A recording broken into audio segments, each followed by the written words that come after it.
Okay, first off, the title is Conceptualizing Conformity and Resistance, a visual ethnography case study of rural and urban Melanau.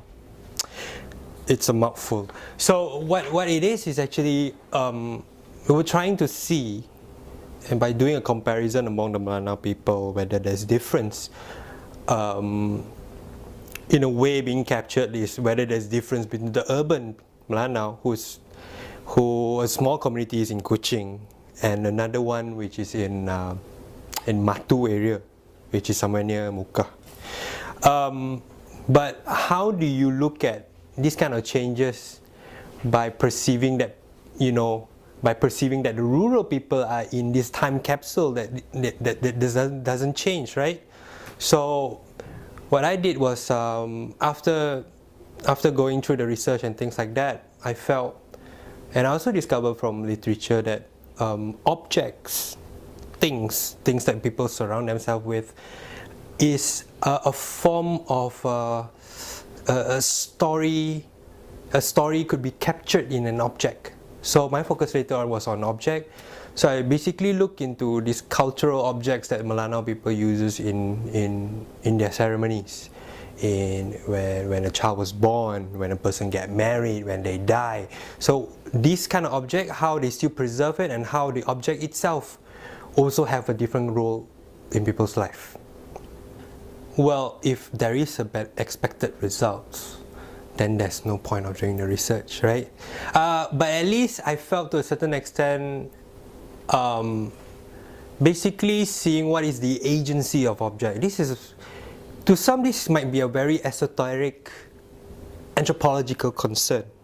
But the question is, we have never asked ourselves, right, how do objects around us, inanimate object that doesn't have a life of its own, most of it creation of humans, would have a role in our life, right? When you see convocation, for example, what are the things that are sacred in that convocation ceremony?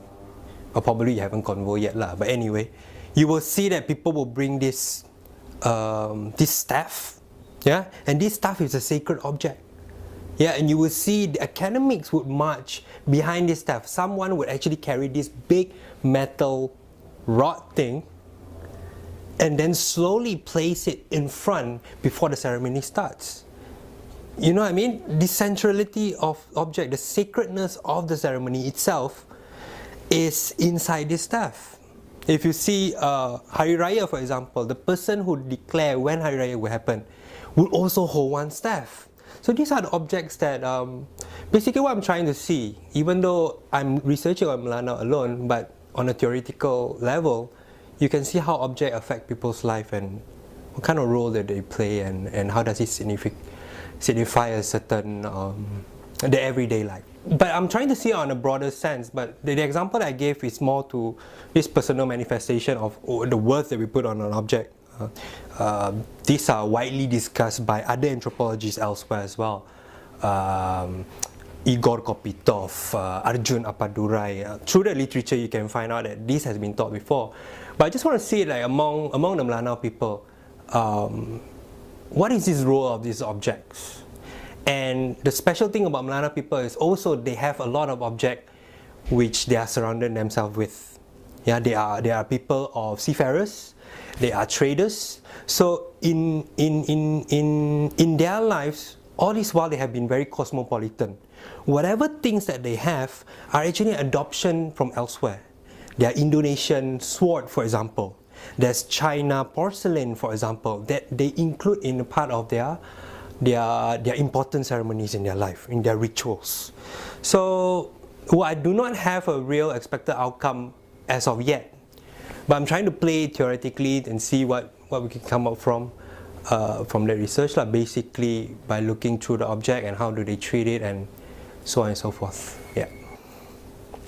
This is my first time embarking in an anthropological study, and I myself are from sociology background. I mean, my main research is on subculture, for example. Yeah, so this is the challenge would be my own exploration into anthropological theory and things like that, and the challenges would also, I guess there's not much because basically you need to learn the language and do the interviews, and I have been getting a lot of cooperation during the research, specifically for this RAG research that I'm talking about. And the future plan is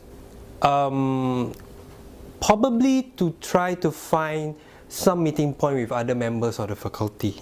Yeah, in FSS right now, for those who doesn't know, there are a few researchers who are doing research that are centered around object or related about object. Yeah, some are doing on museums, for example, which is a way to organize objects. How do you categorize object to be displayed, right?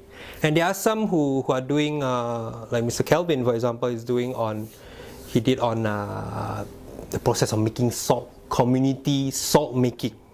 Yeah, hill salt making, not the sea type, the hill type. And they also and Mr. Nicholas, who went for his study leave, also did this same research on basically making salt, and they are also seeing how these objects that people use, what are the significance of these objects, and you know that shape of part of their everyday life. So I guess we'll see what the future have. If we can get more fundings, then I guess we can expand more on, especially on Borneo culture studies. So yeah.